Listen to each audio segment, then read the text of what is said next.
Thank you, everyone, and welcome again to our regenerative main stage. So we have our water and sanitation panel coming up for you, but I wanted to give you a little history on how we got this panel, because this is the first time we're also hosting this one. So branching off from the Energy Fair, I've mentioned before, we've created a group called the Crestone Energy Exchange. That's myself, Donovan Spitzman, Nick Navarez. This was to start catalyzing other projects in the community, and so not only in our town of Crestone, but at that county and regional and then state level. So over the winter, we looked at some of the county land codes. I don't want to stand in front of any of you guys. I'm going to come down here. So over the winter, we found out the county was going to start changing building codes, or our living codes, and one of them was they wanted to raise the minimum square footage up to 900 square feet, or potentially 600. So we formed a group called Mindful Land Use Solutions Group. So we could go address the actual land use planning commissioners in the county and work with the county commissioners, but come at it from an aspect of that we are all neighbors and that we have to come up with solutions together. And it's not adversarial. It's not an us as the community against a government and officials, because it's so many times you go into a boardroom or for a meeting and that's that air of contention. And so we are really trying to be peaceful, that we have to come up with solutions from the people on this end to the people on this end, and let's come into the middle, into our hearts, so that we aren't displacing people in our community, because that's what we were looking at. So we worked, we got it to them to stay with the state square foot minimum of 150 square feet. Super important. I live in 150 square feet, and you can be safe, happy, healthy living in that, and be a contributing member of your community. And then another one, we won't get into all the details, but one of the big ones that came up was how are we dealing with our water and sanitation?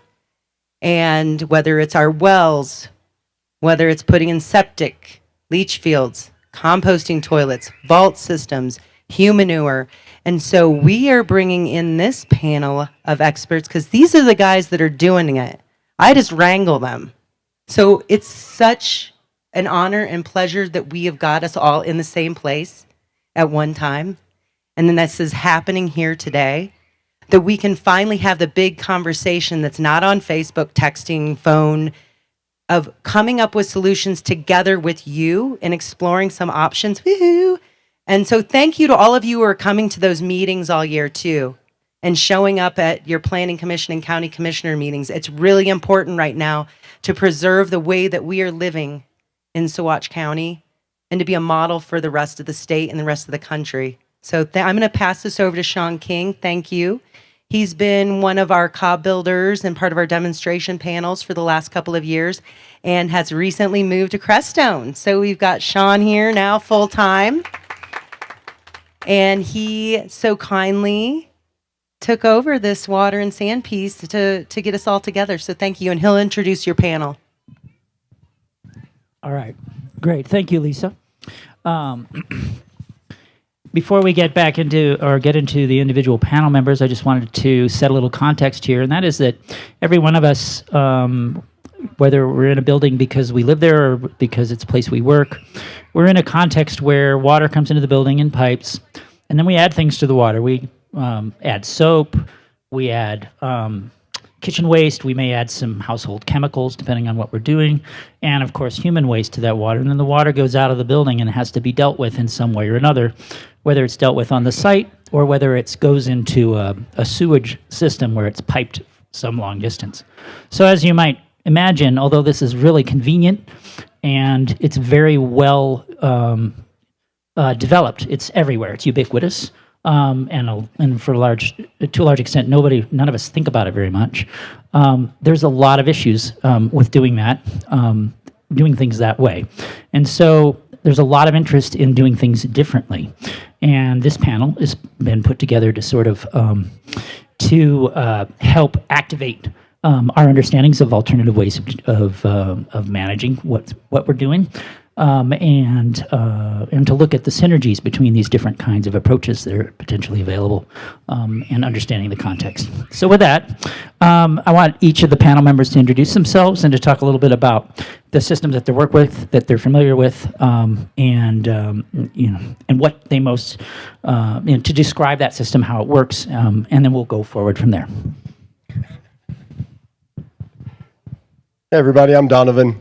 A few years back, we had some changes start happening, like Lisa was mentioning, where some of our folks who are, I don't know how to explain that. Like some of us just don't think using our drinking water is a good way to remove our feces. It's just a bad idea. And so we started getting into being pressed by people who are using human manure systems and composting buckets and different things about how they work. So we started diving into it a little bit deeper to start isolating what the issues were. Sanitation obviously is always, and safety is always the primary issue. As we got into this deeper, the reality of what we were being presented with, which is you're living your human manure system based on a thermophilic composting dynamic, but we're at a high alpine desert, which is winter 6 or 7 months out of the year. In 3 months, everything is frozen solid. That doesn't really work for thermophilic composting. So they actually had a legitimate point that we needed to address. And so we backtracked a little bit to figure out how we could still sanitize human waste from the pathogens that actually create a very, very serious issue. And what we came up with is that the pathogens, the hardest thing to kill coming out of the majority of humans, it takes 10 minutes at 160 degrees. So if you create a 160 degree environment and you're able to hold it for 10 minutes, the pathogens that are in that material will die. Once the pathogens are dead, that material can then be inoculated and then put back onto the earth as a soil amendment, which we dramatically and desperately need in the desert. So this is where we ended up with, is actually starting to build solar ovens that were specific to cooking the 5-gallon buckets of human manure that people were using. This seems to be working famously. Gratefully for us, Sean has joined us. And so he recently put in a grant with Saguache County to see if we can get Saguache County to help us pay for the actual testing of that material so we can confirm that these solar ovens are working. The beauty is we'll start testing them during the winter. So we'll get to test them during the actual worst potential situations. So over the course of winter, we'll set up some prototype human manure systems with solar ovens where we're cooking it off and sterilizing it, and then testing it to see how that sterilization process is actually working in this particular climate. If we can get it to work here, we pretty much get it to work anywhere. The last thing I want to add to that is I recently met a gentleman, and I'm pretty sure Tyler will hopefully expand on this because this is more his world than mine. But I was at a festival and I ran into a guy and his family who had come up with this really brilliant concept. It's for backpackers, and essentially it is a kit for digging cat holes in the forest. Right, so all of us that have done multi-day backpack trips, someone's pooping on the ground. You got to do it. It's just the way it happens. What this guy did is he put together a little kit with a little shovel and a little sanitizing spray, which is super cool. Yay. But then it's got this little tablet, this little white tablet in it. And you take a drop or two of water out of your water bottle onto the tablet turns into a wet wipe. So now you actually have a wet wipe that came in your little kit. He took this one step farther, and there's one more little brown tablet in there. And that little brown tablet actually is mycelium. And they've developed a mycelium combination, again, I'm going to defer to Tyler, that actually is reducing the pathogens and focused on decomposing the feces.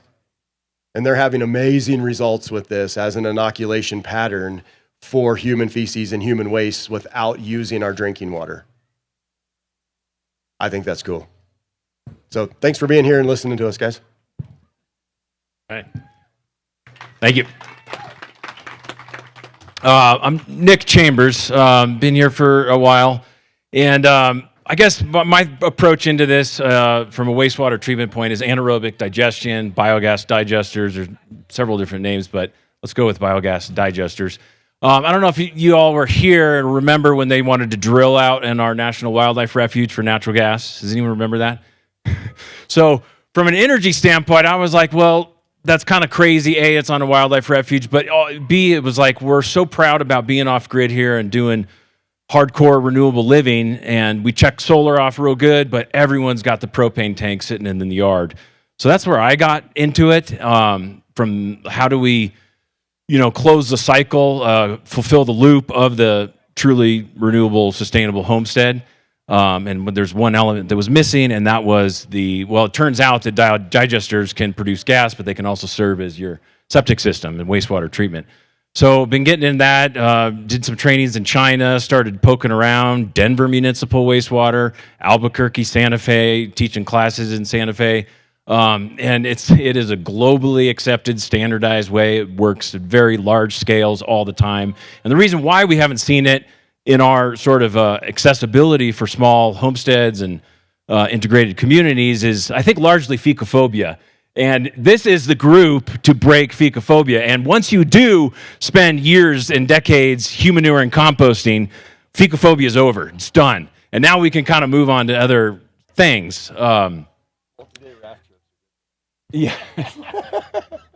Digesters can be a septic wastewater treatment system. The data is all there, pathogen destruction, wastewater treatment, all of it. And it works for big plants, and it can work for small plants. And we've been proving that here in Saguache County. We have about 3, 4, 5 installed. We're going on almost 10 years on ours up the hill. And, the results are pretty good and encouraging to say that it certainly can work. And it's a drop-in, so everything that you do on the inside of the house is pretty much the same. However, it requires a little bit of awareness about what you do flush down the drain, and there is no flush away because you do have to deal with it. It will be there, and you don't want to hurt your biology. You have to be aware of the biology. Otherwise, it can be a sort of a drop-in thing. And we'll be talking a little bit more about that specifically at 5:30 later, but that's the intro. A little bit more on biogas digesters specifically for energy and wastewater, and then a tour at my place following that. Yes. Hi, I'm Jeff. So I am not currently employed as a water or wastewater operator, but I am still state licensed. So I'm on this panel to hopefully bring a little bit of what the EPA, what the state is looking for, and their main concerns on wastewater effluent are the pathogens, like we spoke about, and heavy metals. Those are the main things that they're looking at. They're starting to introduce other standards, but those are the main things. So if we can satisfy that, and taking that proactive, cooperative approach that Lisa was speaking about earlier with the authorities that oversee water and wastewater, and are able to get those samples into labs and say, hey, look, pathogen free. We didn't use water. That's a win, especially as the Southwest is getting drier and drier. This summer, being the exception. But water conservation is going to become more and more important. So it's going to become more and more obvious to those who are water aware that, yeah, this is silly. This is silly in this climate to be using potable water, to be loading that potable water with nitrogen, with phosphorus, with all these things, and that's just the human side. People using on sewer systems like in the Schley's and the Baca, and I can speak from experience, flush things that shouldn't be flushed. And when you get a lot closer and you get over your fecal phobia, then you start understanding like, oh, there is no way, because flushable wipes are not flushable. And if you're up close with human, or you're not going to be using those flushable wipes because you're going to see they don't break down. And the other thing that I think sometimes gets forgotten is and speaking of the nitrogen and the phosphorus, is the urine stream. It takes up, I think, 1% of the wastewater stream in volume, but as far as nitrogen and phosphorus loading, it's upwards near 70%. So that little golden stream has to be processed quite a bit down at the treatment plant. My passion right now is making biochar. So I'm working with the pirate crew, Donovan being one of them, on a gasifier, and one of the byproducts from that is activated charcoal, very porous, and it serves as a matrix for all your beneficial microorganisms and as a matrix, a repository for those nutrients. So you could take your biochar and instead of just letting your nitrogen and phosphorus stream that you're creating go by the wayside, I mean, there's probably quite a few of us here who already pee on their tomato plants or out in their garden. You know, you have your favorite bush that you've been peeing on. And you're like, wow, that seems to green up better than these others. That's thanks to the nitrogen and phosphorus. So if we capture that 1 gallon, and you're welcome to take a look. There's char in the bag. There's char in the pizza box, and our feedstock is the mitigated wood chips from the forest that our firefighters are going out and lessening our fire load. So that char could potentially be a easy solution, especially as I'm sure quite a few people here are aware of the nitrogen crunch that's happening in various places in the world right now. Governments and other agencies are coming in and telling farmers they can't use nitrogen. So, you know, farmers are going to get upset about that. And we're going to have to find alternative sources, especially if they're throttling, nitrogen fertilizer. And I would propose this being an alternate. So, yeah, thanks for listening. I'm Matt Evers. Me and my partner Goldie built an earthship.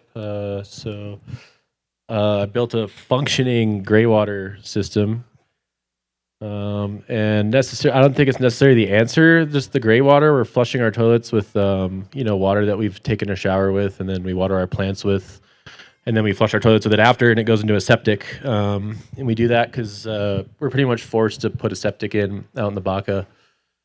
And we did human manure for a long time, for years, and it was just hard to get our parents to come visit, and our version of human manure is pretty much just pooping in a 5-gallon bucket and composting it. And a lot of people aren't really into that. And so, I don't know, the gray water thing's pretty cool. And I have just a functioning system. It's kind of like my version of a functioning alcoholic. It just needs a lot of work, but it's a pretty good system, pre-biodigester, maybe. So you're putting the gray water in the biodigester because that's a flushable system. But yeah, I pretty much believe in the human manure system. I really like that a lot. And I can touch base on the flaws of my system and how we can get better. Thanks.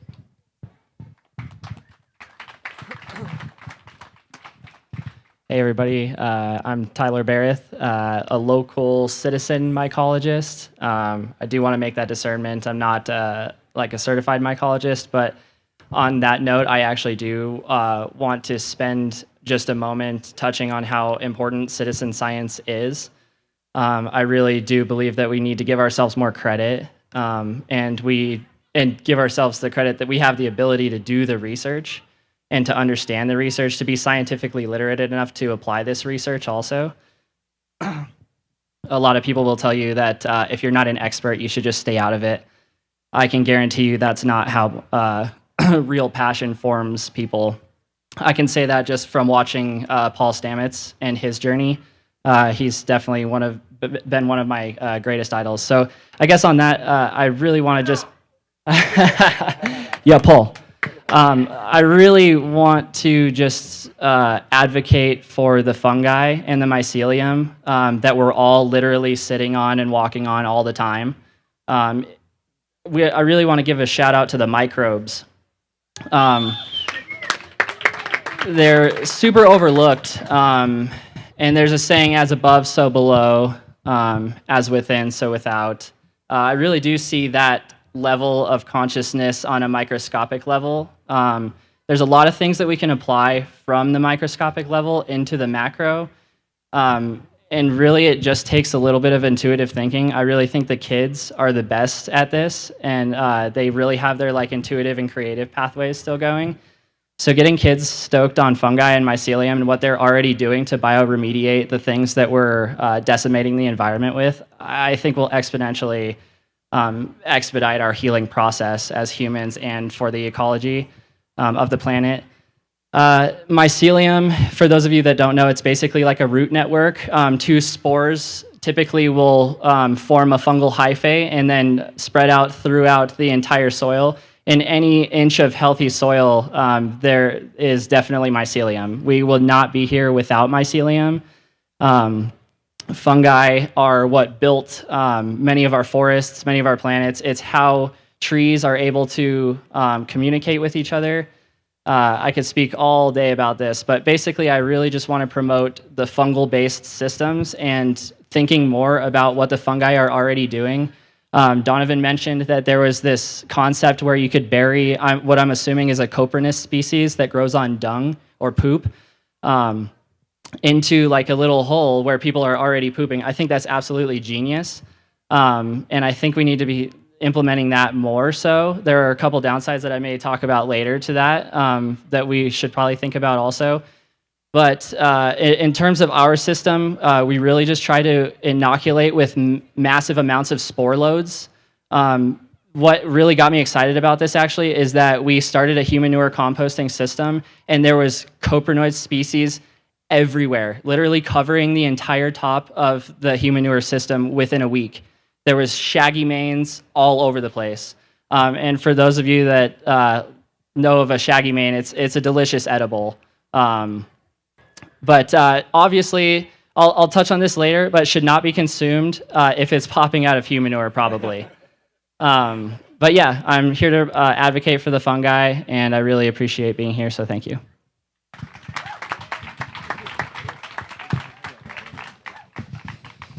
All right, thank you, everyone. So I'm going to set a set of 3 questions here to just sort of kind of compact our time a little bit. Tell us about if you're working with an alternative system in particular, or if you work primarily with conventional, either way, or that's where your experience is.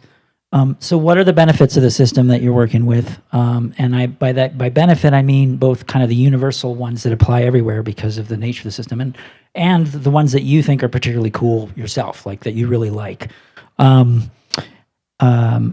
How expensive or challenging is it for someone who is doing it themselves to set up and manage the system that you are familiar with? And then what are the circumstances or the contexts where it really can't work? Like what are the limitations of applying what you do? And so that people have an idea of what those limitations are. So that's the next set. Hello? That's a lot to remember all at once, Sean. Okay, I can prompt each one. So We'll see how we can do it. Benefits, challenges, and when does it not work? All right. Challenges for DIY and when does it not work? Obviously, the general benefits are the fact that it's low tech, low cost, easy to implement, easily movable. Our current 2 main prototypes we have going, one of them is at my place where I just took an old window that I had laying out back that wasn't any good anymore for anything other than maybe a shed, and built a little angled box that holds 2 5-gallon buckets. By the time a third 5-gallon bucket is full, the first one's been in there long enough with as much sun as we have. Again, theoretically, without actually having the hard tests and the hard scientific data, should be pretty solid, pretty clean, ready for inoculation, ready for the ground, right? Benefit would be, again, it's low cost, scrap materials, and for our location specifically, we're building soil. We have to build soil. One of my favorite comments to people who come and are like, I'm so looking forward to my garden and all the things is, okay, that's great, but the first thing you actually need to learn how to grow is dirt. And sometimes I get the loopy look in the eye because they don't quite understand what I'm talking about until they're here for a little while and they're like, wow, it's all sand. Like, yep, got to grow dirt before you want to grow anything else. And then when doesn't it work? That's the point. The human manure systems, theoretically, again, without testing, we're going to test some this year and see what happens. But over the course of winter, all of that pile is freezing and it's being added to. And I see it in my own kitchen scrap compost pile where I have stuff in the spring, no matter how well I insulate it, no matter how sunny the spot is and all of the other things that you try to do. There's a point where things just get so cold here where everything freezes and stops. The question becomes, when it thaws out and it starts to warm back up, what condition do we have, and how long do we have that condition for? The mycelium tablets are, again, incredibly inspiring to me because I think that's something we can dump in there in the fall. And as soon as it gets warm enough for the mycelium to start thriving, it will, and it will start consuming things at a rapid rate. So just inspiring scientific things we want to dive into this year. Sweet. As far as biogas digesters benefits, it's really you're producing gas, burnable methane-containing gas. It's methane and carbon dioxide and a couple other trace gases. But for all practical purposes, it's methane in your backyard that its best application is to cooking. And that's the easiest thing to displace.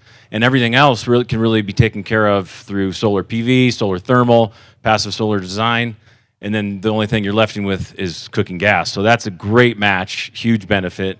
And again, people do this just for energy, but the second part is you get treatment out of it. Pathogen destruction, septic type application, separating solids from water and this and that.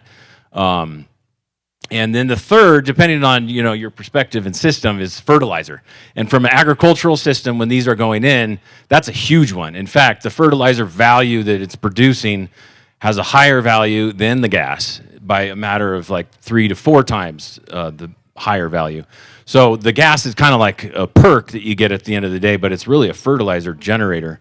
And so when you pencil all that together, you have this net gain of a product that can operate with no moving parts, super passive, all good to go, and then you're sort of getting all these side benefits out of it.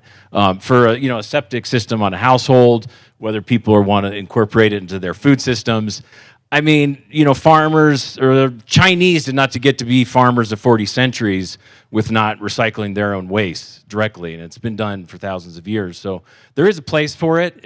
Maybe not for your lettuce crop, but maybe for your climbing tomato crop or cucumber or other types of things. So there is a place where that does fit on a small scale. Comparative to other systems? Well, the barriers to, or how hard is it for someone to do DIY with it? And then, like, when does it not going to work? Yes. So let's do when it doesn't work. You always will have a flow through. Obviously, you can't freeze it over like any septic system. The biology that produces the gas, it's an archaea, and they do need temperature. So unlike aerobic composting, which actually produces heat, this actually requires heat. Of course, here we have solar thermal, no problem. We can keep these vessels up to 70, 80 degrees, no problem. That's good. 95 would be ideal. And we've had good runs with direct solar thermals. Otherwise, it does work. It's been pretty good. Actually, there's 2 times the only times digesters have not started properly after inoculation, it's been due to the source water, either chlorinated water or super high, hard, high mineral water. And it's just the biology doesn't catch on and it just doesn't go. Otherwise, very easy and, we're talking a half truckload of cow manure and then we are off. It's all good to go after that. As far as do-it-yourself installations and that, pretty good. We've been doing cast concrete systems like deep holes in the earth. It's been pretty intense. I'm not sure that's a do-yourself, but we have, the vision was to I have a form set that we imported, and the idea was, and Jeff was with me back in the day when we started this, is you get one tool, and that one tool can cast many, many, many systems for your community. And so we've tried to rally up, but we need people, we need crews and people wanting to get dirty and get to work putting in these systems. So that's the deep infrastructure that is, I think, I've definitely cut my teeth hard on it and learned a lot. So that's not necessarily like just whip it out and do it. However, there is ways to build them where it is not necessarily like in the ground treating all your sewage out of your house, and it's just a solids processor to create gas and fertilizer. And that is definitely, can be super easy, super simple, and in parity. And as far as cost, also in parity with probably the normal septic systems that people are installing. Except, if we're talking about solar thermal, then that's an extra sort of add-on feature for that type of thing. But we're bringing it down, and we're also looking at precasting so that it's not such a construction site on site, and we can do it at more of a manufacturer type setting, and then you're just dropping them in the hole on site like most other digesters or septics work. So I think that was all three. Yeah. You Okay, copy. Well, I'm a big fan of aerobic digestion. I mean, anaerobic certainly has a place, and I think integrated a biogas digester integrated with even like the syngas we're creating. You take that methane and you combine that with that syngas stream, and you've got great fuel. And then it's clean burning. You can take that CO2 back, run it through a feedstock like algae, and then put that algae back in your biogas digester and keep getting more and more gas and more fertilizer. Without creating a methane capture system on your septic tank, I came across recently through a thread that we were on, quite a few of us at least, about a product this guy invented. It's called the Piranha system, and it turns your septic system, and septic, whenever you hear the word septic, think anaerobic. So things are happening not in the presence of oxygen. The bacteria in there are hungry and they have no oxygen, so they're going. It's creating an environment where they're stripping the nutrients, and their byproducts are methane and also hydrogen sulfide, which is highly corrosive. And I would say that would be one of the challenges I've seen as a wastewater operator, is experiencing those anaerobic conditions. And I was even talking with a guy who does septic tanks in Park County yesterday, and he's like, people don't realize their septic tank has failed until that hydrogen sulfide has completely destroyed that concrete. And that's the importance of, if you do have a septic tank and you're not quite to the point where you can start implementing these systems, pump out your tanks regularly. You'll be happy, especially if you're ever going to go to sell your house, that your tank hasn't completely corroded.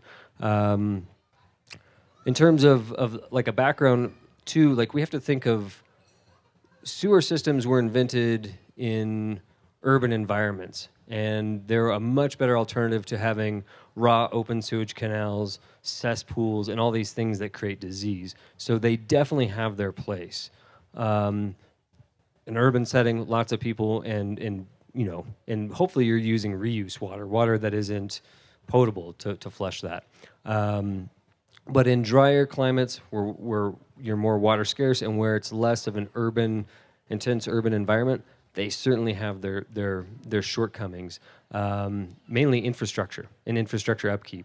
So like with somewhere here, you've got dispersed users, but you have to have that infrastructure to serve all those dispersed users. So upkeep is one downside. And as far as DIY, well, yeah, DIY, that's kind of a question I'll skip. What were the questions again? Okay, so the questions are like, what do you like about your system? Both, or what do you think the advantages of your system are, benefits, both in terms of the kind of universal benefit, and also like, what do you personally like about it, having used it? Yeah. How hard is it for someone who wants to DIY it to actually put one in and maintain it? And then I'll take those two for right now. Yeah, okay. So the benefits of our system is just flushing the toilet with gray water is pretty much was my goal. Pretty much driven by guilt, living in the desert and just seeing how dry it can get here. You take a bath and you see how much water goes down the drain. And so I'm a man of simplicity. I'm kind of a caveman, and I'm not as smart as these fellows up here. They're all scientists in my book. So my system's pretty much, it just goes from the tub or the shower into the ground in a 55-gallon drum, and then I reuse that to water the plants, and then harvest that water, and then flush the toilet. And the benefit of that is, it's kind of normal to go in the toilet and flush the toilet. So people are cool with it, as opposed to other systems where they're like, oh, this is weird. What was the next one? And then how hard is it to DIY? So DIY, someone told me once, do it yourself doesn't mean do it all by yourself, and I think that goes with every one of these systems. I've helped Nick on one of his systems, and it's hardcore to install. Like, I'm not gonna lie, but it took with the crew. It was great. You know, we just did it. So mine, I had to dig a huge hole, and my friends helped me, and it was like fun to get the 55-gallon drum in, and then you got to kind of have some plumbing experience, and then buying some PVC, which is kind of expensive now.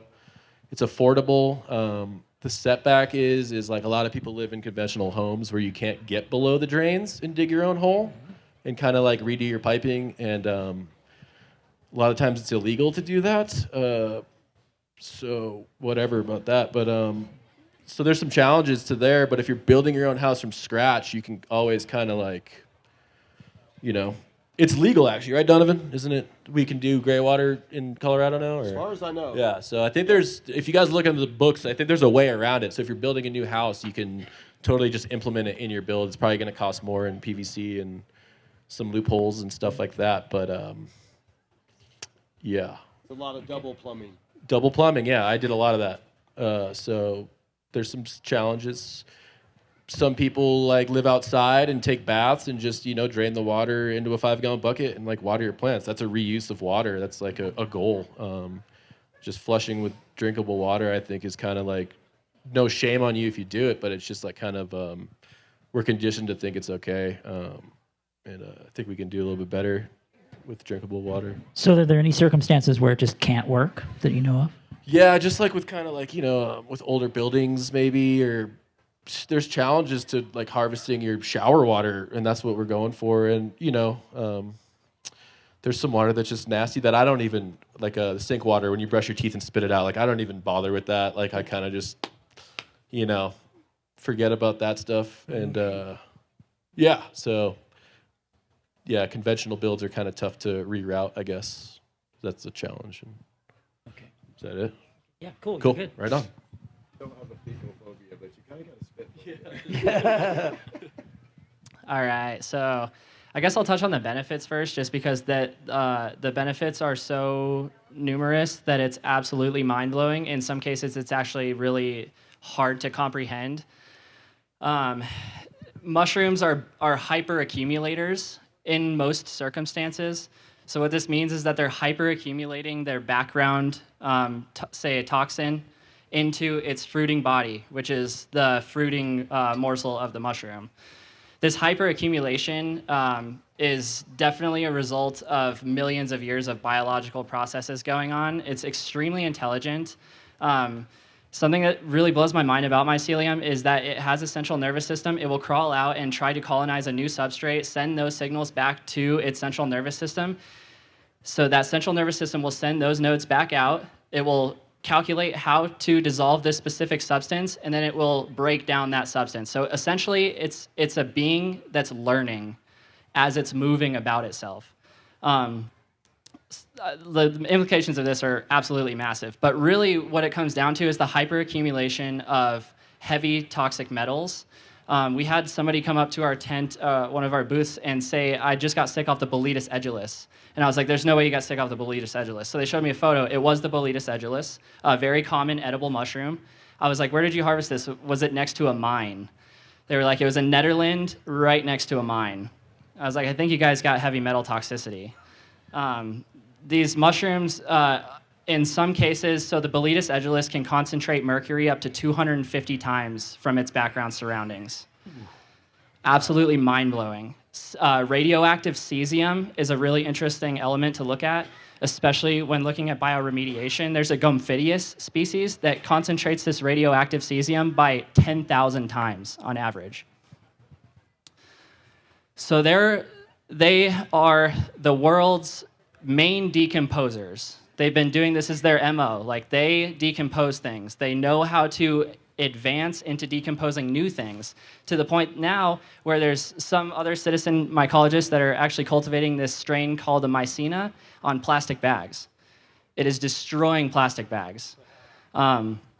So absolutely, yeah. I mean, if you're not stoked on that concept, I'm not like getting it across properly. But it's absolutely mind-blowing. The implications to this are massive. So One of the downsides that I've been thinking about a lot lately is that you would have to, I'm sorry, let me backtrack. Let me go into what it would take to do it. So it's actually relatively very simple. We have massive amounts of access to spawn, which is cultivated mycelium onto either sawdust or some type of grain. And there's companies all over doing this right now. You can order like 5 to 10 pound bags of spawn and literally go inoculate your garden space incredibly easy. Mostly they're decomposing wood chips or straw, so that's stuff that's really easy to find. It doesn't even have to be fresh. You don't have to go through a crazy sterilization process because that's already happened in the bag when you get it. Hence the spawn being broken up by the person. Doesn't hurt the mycelium at all to be playing with it, so we can literally break it up, put it into our garden beds, and it will continually eat that mulch. On forestation, so mycoforestation is the idea that mycelium is already bioremediating all these toxins and have been for centuries. And we can really see that when coprinoid species, say something that's dung-loving, will pop up right where somebody poops, or like in our human manure compost system. These spores are hyper intelligent. They know what to colonize. They know what they like. So they're colonizing this at a really rapid rate. What they're also doing is by hyper-accumulating pharmaceutical compounds, which is something that we're not really thinking a lot about. There's a ridiculous amount of American citizens on pharmaceuticals, and a lot of them are being excreted through our urine. These hyperaccumulators of not only heavy metals, but pharmaceutical toxins are incredible at bioremediating these compounds. Mycelium run, I brought this book up with me. I know we're not supposed to have stuff, but I really want to promote mycelium running because it has a lot of these major concepts in here at a somewhat basic level for us to understand. Citizen mycology. This is something I really want to promote because this is something that all of us could just go try to do ourselves. We can get this spawn, inoculate ourselves. One of my favorite ways to do this is actually getting a dung-loving species, so say an agaricus species or a button mushroom. A common button mushroom will typically grow on manure. You can get these common button mushrooms, put them into a blender with a bunch of water, and just blend them up. You have billions and billions of spores in this little blender. You can then expand that blender into larger solutions just of water and inoculate large spaces. And I'm like, these are so abundant, why aren't we just trying this? This is where citizen mycology comes into play and citizen science in general. We cannot rely on these bigger corporations to come down with these majorly cool schemes and trying to sell us on it. We need to be implementing these things ourselves and seeing how they work. It's really going to come from a grassroots level of us trying and just doing it. It is relatively simple. The only one of the only downsides that I can think of is that we would actually have to section off a certain area because they are hyperaccumulators. They could actually be toxic to eat. So we'd have to actually section off an area where people could not pick those mushrooms or where wildlife would not be eating those mushrooms, which is more of a concern for me. I think we need to keep the wildlife away because we really don't know those larger implications of what those heavy metals and the bioaccumulated toxins will do to the wildlife. Yeah. Great, thank you. Okay, I'm gonna condense a couple of small discussion areas, and then we're going to open this up for questions because I'm sure there are people out here who would like to ask some panel members specific questions.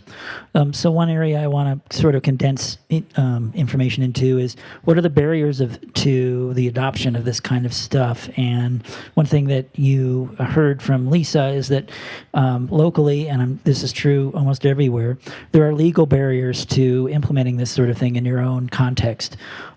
Some of them are based on legitimate concerns. We're talking about pathogens and properly mitigating pathogens, and also the effect of solids on the environment. Do they become a fertilizer, or are they actually a problem if you take the remains from the processing outward? There can be difficulties with rules about how you do plumbing or whatever if you're trying, and the costs associated with that. In some places now in urban areas, you're not allowed to do your own plumbing. You have to hire someone to do it, and it's there's over time what I call a term that I coined called the legisphere, which is, we know atmosphere, biosphere, hydrosphere, etc. Well, there's a web of laws that we are inside of all the time, and that is getting more and more intense all the time, and that reaches into you and limits your ability to do things yourself sometimes. In some cases, they're taking it away entirely and saying, no, you have to hire a professional and pay them.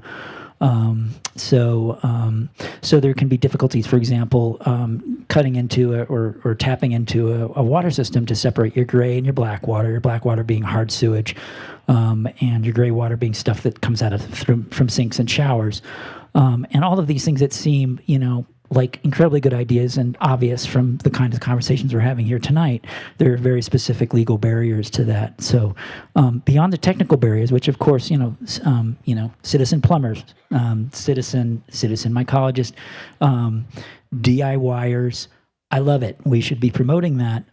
Beyond that kind of technical knowledge is possible for you to gather. You can learn it. There's huge resources available for that now that weren't available 20 years ago, and very readily available. But those legal barriers remain. And so that's, a call to activism locally, both in terms of education and maybe even getting involved with people, local officials who are associated with making the rules that limit what you can do. And then the other topic I'd like to touch on is we've seen a lot of really great ideas and innovation, glimpses and deeper looks into innovations that are available. How do they work together in a whole system? And so before we take questions, I kind of want to, invite panel members here, like inside this conversation we've been having in real time right now, with all these different perspectives, what's coming to mind for in terms of creating what I call a technical ecosystem, which is where all of these different approaches work together in a way that maximizes all of their potential. Like what's coming to mind? Not a finished product, but like the beginning of a conversation about how to develop the systems into something that's synergizing everything that we know here and that we're talking about. So any one of the panel members who wants to, raise your hand, we'll pass a mic, whatever, who wants to jump in on this.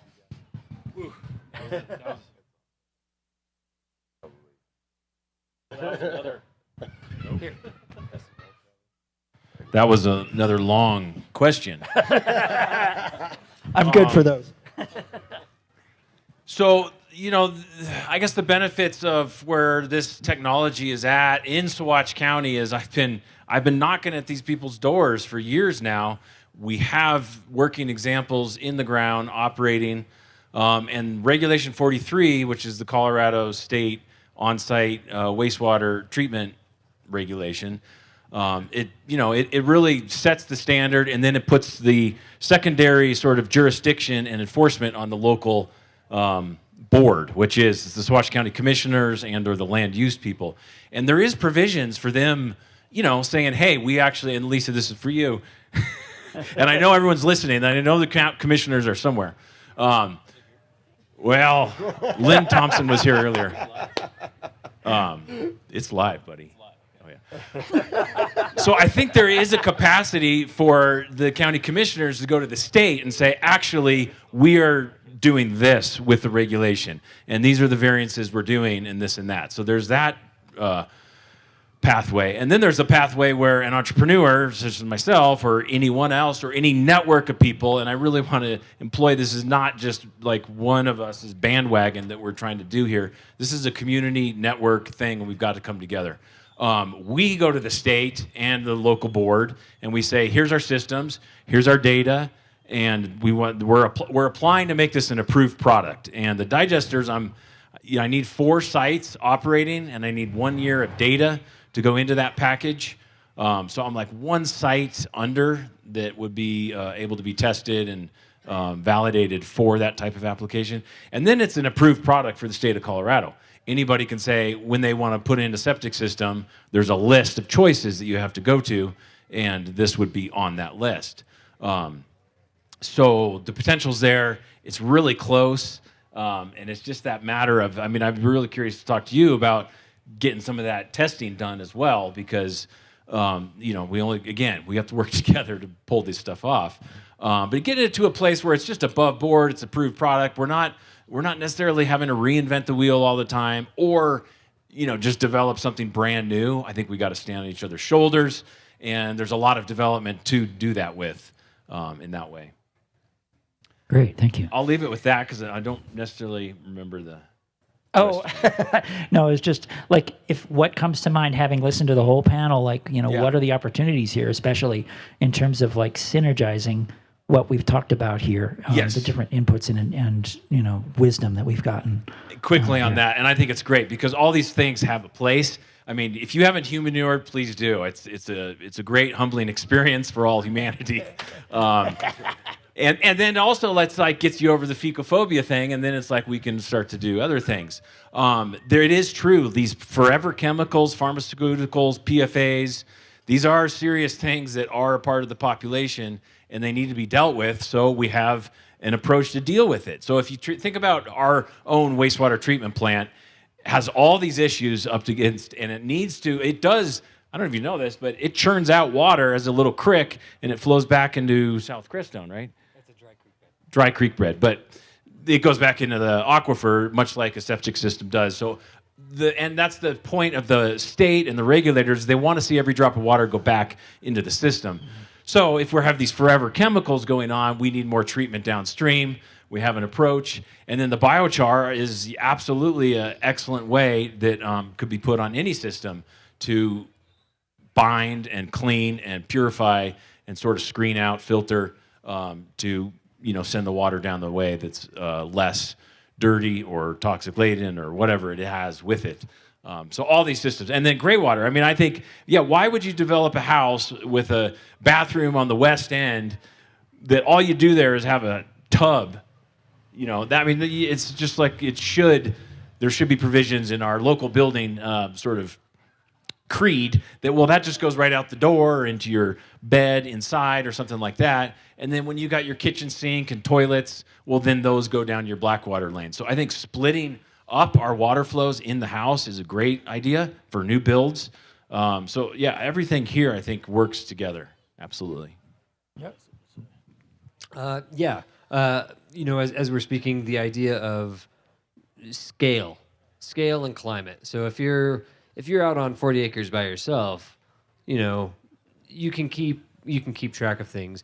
Where an integrated system, so like with our sewage treatment plant here, as Nick was alluding to, the water goes out, the solids get separated, and the water goes out, and the biosolids go out to a drying bed. Now, there are places where you can buy municipal biosolids, and they say, don't put it on your garden, but use it on your lawn. Don't use it on your lawn. Like those biosolids that come out of like Austin, Texas, and a few others, Denver, that stuff, if you were to take that to a lab and go get a full spec analysis, you're going to see hundreds, over 100 different chemicals. You might see the PFAS and PFOS chemicals, fire retardant chemicals, which, by the way, I just read a couple days ago, they're making headway. I don't know if anybody's keeping up with, they're very pervasive chemicals, but they're making headway. They found reagents that will actually start chopping those chemicals down. But with those biosolids, I would be a huge advocate, instead of being like, hey, let's back this up and give it to the customer, instead to create those fields like Tyler was speaking of. Put those biosolids out there, let the mushrooms do their thing, and accumulate any of those heavy metals, pharmaceuticals. Did I drop the P on that? I got that one from Sean. And let them accumulate that, take that and isolate it, and remediate. Use life cycles to remediate. And with the char, like the water stream coming out of a treatment plant, one more filtration. Let that char filter any last remaining things that might be in there, and then you have it in cages. I vision these charcoal cages that you can pull out, and then you run it back through a reduction process, like in a gasifier, break any of that stuff down, and let some really amazing chemistry do it for you as well. So I've been saying it for years. The solutions exist for everything we're facing. The solutions exist. It's a matter of whether the will is there. And the will isn't going to come from up high. It's not going to come. We can't look to a big government, to do it for us. It has to come from a grassroots, and I was talking with somebody today. He said, "No, a tree root level," and I like that much better. It has to come from a tree root level. It has to be rooted in the ground, and then we branch out and we're solid. So, thank you. Thank you for that. I want to make one quick comment on this, and there's something to notice here. Our conventional systems, the ones that are legally mandated, highly engineered, extremely expensive, and ubiquitous, can't handle pharmaceuticals. They can't handle the heavy metals very well. They can't handle some of the industrial chemicals, that are forever chemicals that are becoming problematic. What we're talking about right here can handle it. So we're talking about not just something that's like sort of the sort of second best sort of hippie crunchy thing that sort of work. No, we're talking about something that's more advanced, more effective, even dealing with the worst parts of what we have to deal with than our existing systems. It's new, it's under development, it's under innovation, but its potential exceeds what we are currently using. And so this is it's inevitably going to come at some point that we're going to be using these approaches because we'll have to. There's nothing else available, really. Yeah, I just wanted to add on to what Jeff was saying about, it comes from the tree roots level. It's like I personally feel held back with messing around with gray water. Like I feel like I'm constantly looking over my shoulder, and it's just a weird feeling to, I feel like it almost feels like they don't want us to do it, or you talk to people about it who aren't like hip to it, and they're like, no, don't do that. That's not legal, or like whatever. It's like, I don't know. I feel like it should be more implemented in like our pop culture, and I feel like it's just, I don't like feeling like I have to be like in the shadows doing like what I'm trying to do. But I just want to add on to that. Yeah, citizen science is like a renegade science to me. Like it just feels like you're almost doing something bad, which is kind of appealing. But it's for the name of good. I liken it to what Paul Wheaton did with the rocket mass heater. I mean, that was originally illegal everywhere, and he was just building them and like, oh, they're super, like proving that they're efficient, cheap to build, more highly efficient than any of our overthought systems so far. So they're like, okay, we'll make it legal. I think that's a great example for us all to take. We all have that power to change things on that level. The more we look for bigger corporations to do it for us, the more we're just going to be held back waiting. Jeff alluded to these things already happening in nature. I love that concept. It's already happening. I think one of the most divine things we can do as a human on this planet is actually amplify natural processes instead of take away and just deplete. I think we can really amplify what's actually already happening. And it's so simple when you look at it. We've just been overthinking all these symptoms of how we can make them more human. But we really just need to look at what nature's already been doing and figure out how we can amplify those processes. It really doesn't, it's not that complicated. We just have to get back into the woods and see what's happening and just be more observant, really. I love the idea of creating these like waste systems so what Paul Stamets is doing is he's creating these big straw rounds to where you can just line these pool beds with these rounds, and all of the mycelium that he's inoculating these rounds with are hyper-accumulators of heavy metals, toxins, persistent things that we just don't really understand how to get rid of yet. I mean, we are making headway, but again, nature is already doing this, so we gotta look more towards what's already happening and just respect those processes. So for those of you that caught me looking at my phone from the stage, which is really, really smart. The reason I did that is because I did send a text out because I'm really good at misquoting stats. And I didn't want to misquote this one. So I actually contacted the guy who developed or had those little mycelium pills developed and asked him what the stat was that their current testing is. And they're showing a 66% reduction in pathogens in human feces in 2 weeks. Which means essentially the mycelium is probably making it the ability to ground apply human waste within a month by state standards. That's insane. If that's not a movement forward and an advancement in what we're trying to do as a culture and as a species and as a thing trying to survive on this rock, we're not paying attention. Like, that's powerful. So thank you, Tyler, for being there, man, doing the hard work, because that's legit. All right, I'm going to open it up for questions from the audience. Do we have a portable mic that we can share? Probably this one.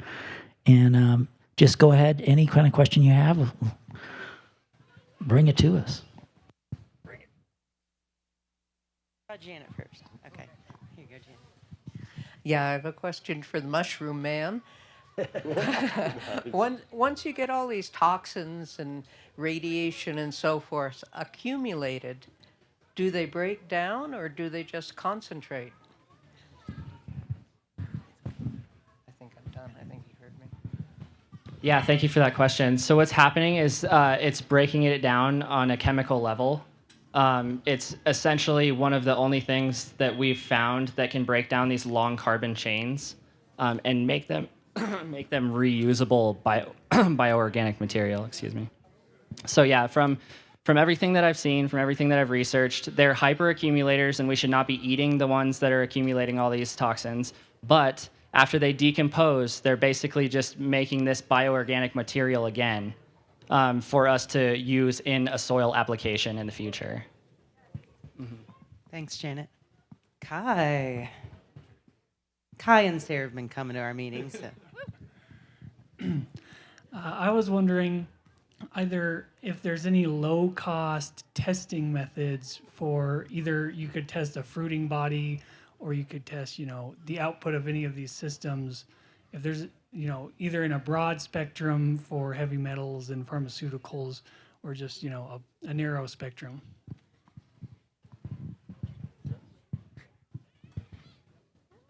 So Sangre de Cristo Labs in Alamosa can do quite a bit of testing. The full spec analysis that I referred to earlier, I'm not certain, but that would be a good test to do, especially with the mushrooms, to be able to, and I'm sure there's other tests that could be done to determine, how accumulated it is. But a good start in the valley, Sangre de Cristo Labs in Alamosa. Thanks, Kai. He asked if there's a way to self-test and look at that, and I mean, you could set yourself up with a lab at home and start looking at things under because the treatment plant here also has a lab. I mean, those guys are always pulling samples and they're looking at the bacteria and looking at oh, do we have this kind of flagellate? What's going on in the ecology of the waste stream? So you could potentially set yourself up with a lab, or maybe we could pool resources and get ourselves a lab going. Just to throw that idea out there. Yeah, I'm going to say I have some familiarity with that kind of work, and as far as I know, it's not been developed into something that you can do at home, like kind of DIY or is low cost. But I'm not at all certain that there's a fundamental barrier to that. The main tool for that sort of thing is mass spectrophotometry, and right now that's primarily in the purview of expensive laboratories that you have to pay a lot of money to get even small amounts of samples done. So any of that kind of stuff is hard to get to and expensive, but that doesn't mean that sounds like a startup is what I hear going on there. Like, somebody figure out how to do mass spectrophotometry or any of these kinds of analyses cheaply and make it available as a kit for people at home. Perfect. That would be great. That really fits into the citizen scientist idea. Like, let's get the tools that the very specialized technical experts use now into the hands of people. It's not hard to learn how to use them. Get it in a cheap form that works and figure out how to do that. That would be a fabulous thing to have happen. So we have a mission on the table right now for the whole audience. Okay, Alex has a question over here. Yeah, I'm going to expand on her question. So, with the bioaccumulators, what about with elemental toxins like the heavy metals? When the plant dies, the metals are still there. So how do we deal with that? Yeah, thank you for that question. I definitely can't explain this in as much detail as this book puts it in. I would highly recommend looking at some of the charts that Paul Stamets has in that mycelium running. It really does a good job of breaking down, almost in layman's terms, of how they are chemically breaking down these compounds. Because again, it does seem impossible when we think about it on like this macro scale. It just seems like too good to be true. But if you are interested, I would highly recommend looking at some of his chart work in there. Absolutely mind blowing. Sorry, I can't answer that deeper. All right.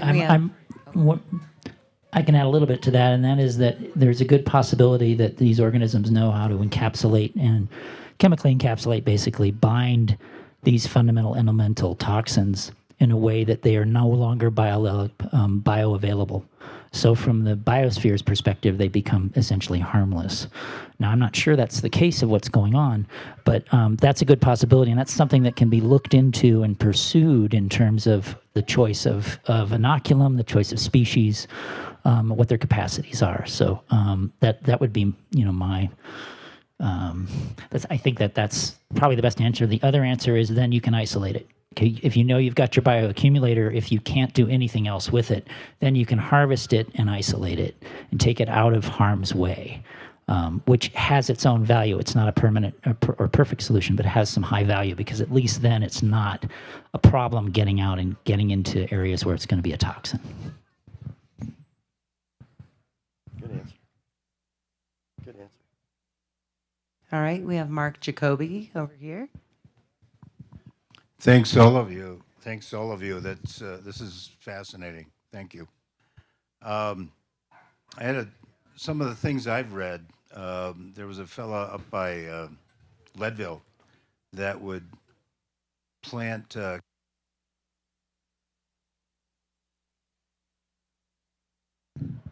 cattails. The cat. Okay,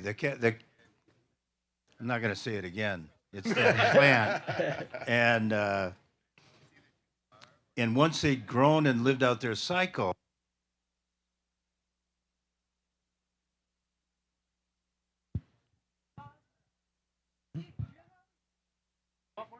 Yeah, come on up.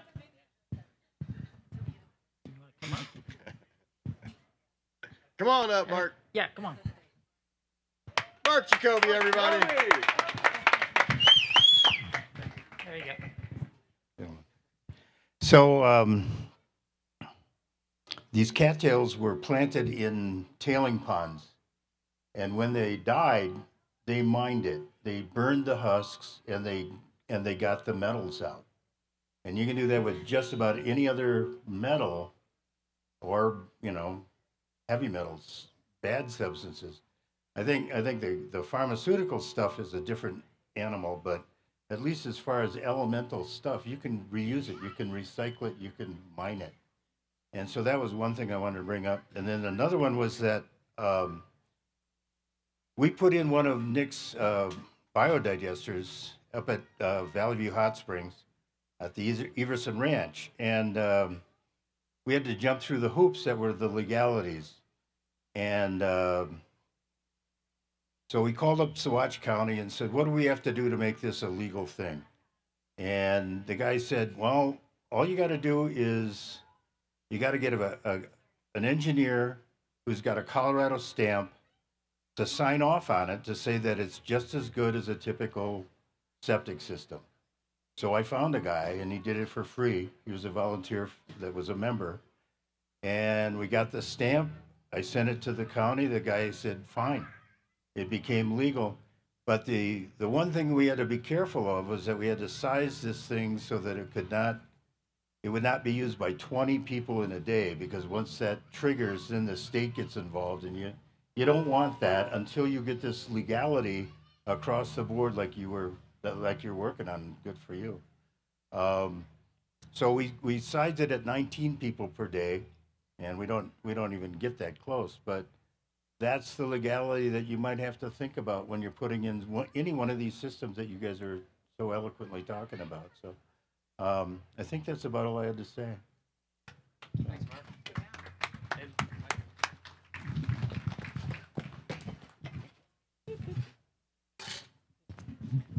And that brings up the topic of other bioaccumulators, not only cattails but also hemp. So hemp hooray, and sunflowers are also bioaccumulators outside of our fungal friends. Okay. Last question. Or that was the last question? Okay. Okay.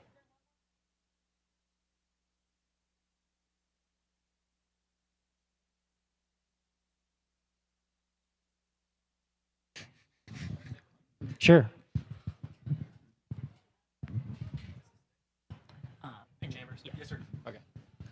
Okay. Oh, jeez. Don't stand there.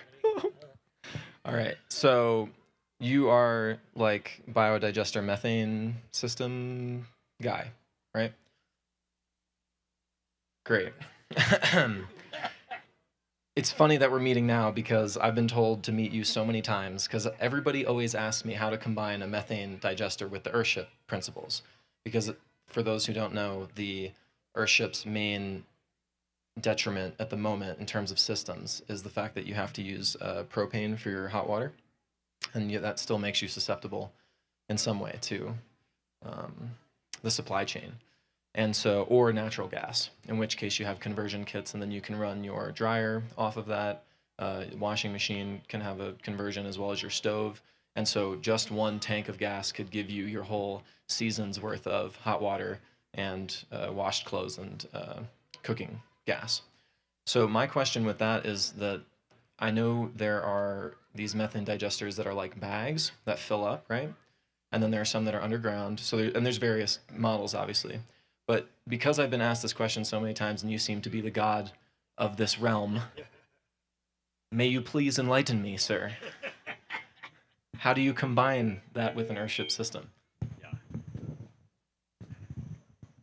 Yeah, good question. And I think that's why we're here in this whole fair and the whole thing. But I think taking an inventory of all the applications of your household and all the energy technologies that are within arm's reach. And I think you can totally design your house. You got to start with passive solar, good insulation.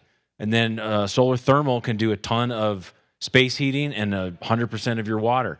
Behind that, you can have a wood stove that does backup water heating. And then your PV or whatever electric generator you got takes care of all your electric loads. And drying your clothes is a travesty with fossil gas. So let's just put that one away because you can obviously, and this is me and my significant other have discussions on this topic quite regularly. But it is quite possible to take your wet clothes and put them on a line and let the solar do the work, though. So it's real easy to like take all the loads you have for a burnable gas off.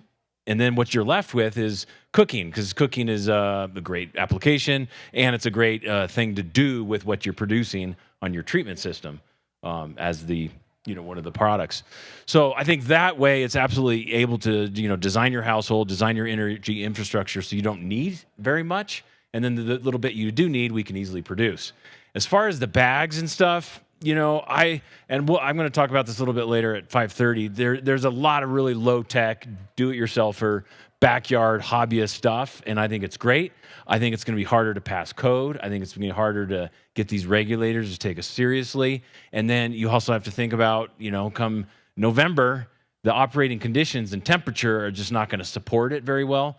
So then you're going to have to think about how do you get heat into it, and then if you're putting heat into it, how do you keep the heat in it? And it goes down this rabbit hole. But for summertime fun in the backyard, yes, go bag style.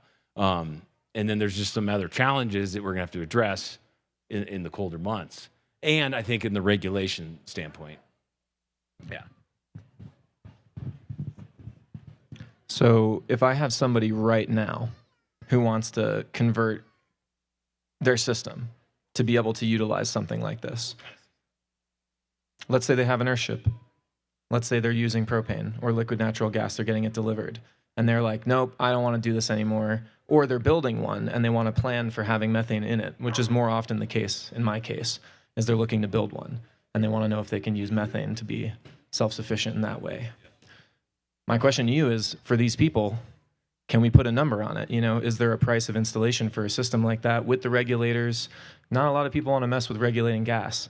You know, depending on how much your appliances need and the flow and what you're doing, it can be dangerous business. You know, and these things, even though they are DIY, aren't for the most of people. So what would be the price if you were to put on it, if someone were to want to incorporate that? I mean, again, this is very contingent on who's there in the labor market to work and get things done. And I think the culture of living in the Great Resignation, we need people that want to work. So that's largely plays into cost. But otherwise, a real simple, small, like as far as cast concrete, passing regulations, all that type of stuff, you know, it's about 10,000 plus leach field. It can be up to 2,000 to 3,000. That's for your basic simple. Yes. Yep. Yeah, he said 15. Yeah, let's keep going. No, but now, so now are we putting a thermal system on this to heat? Then yeah, then we're at 15 at least. I mean, again, pre-COVID, pre all this installation stuff, we did Mark's installation up at Valley View for about 20,000, and that was a 2-vessel system with a solar system, no leach field, because that was done by someone else. So it's parity, and what I hear, if you look, you know, the cost 10 to 25 grand is about what septic and leach fields cost in these days. So it's right in there. Yeah. All right. You can come up. All right. Okay. And we have Jay Sanders. Hi, I'm a local food advocate and an advocate of eco-groovy, very small and affordable housing. So I just want to, and I'm here as a citizen and who's learned a lot about county code and regulation and what it's going to take to create the code that we want to live by. So I really want to implore any of you, whether you're building a house or not, if you've already got your house built, you're not worried about it, but you care about our water, you care about the stuff they've been talking about, please get involved with what we're doing after the fair. We have a lot of work to do on the septic issue, water issues with the county, and creating opportunities for us to have better systems in place. So please, if you have any interest or skill in writing legalese stuff, county code stuff, I want you to get involved with the Mindful Land Use Solutions Group and the Crestone Energy Exchange, because we are actively working in this whole community to, approach the county and the state in ways that they can, address and get these things shifted so we can, experience the future we want to have. That's it. Thanks, Jay. So that is Crestone Energy Exchange at gmail.com, or you can go to crestoneenergyexchange.org to our website. We're still building it. Sign up for our newsletter, and I'm going to hand it off. Sean, thanks, guys. This was fascinating. We're not in each other's family room. We got y'all here. Thank you. I just want to thank everyone on the panel and everyone in the audience who took in what we had to offer here in terms of what we had to share and brought all your excellent questions. So get on out there, get experimenting, go research things, find out more, and especially, as has already been said, get involved locally with helping change the legisphere, the legal web that we're entangled in, to make it more conducive to us taking care of ourselves and taking care of the earth. That's it. Thank you.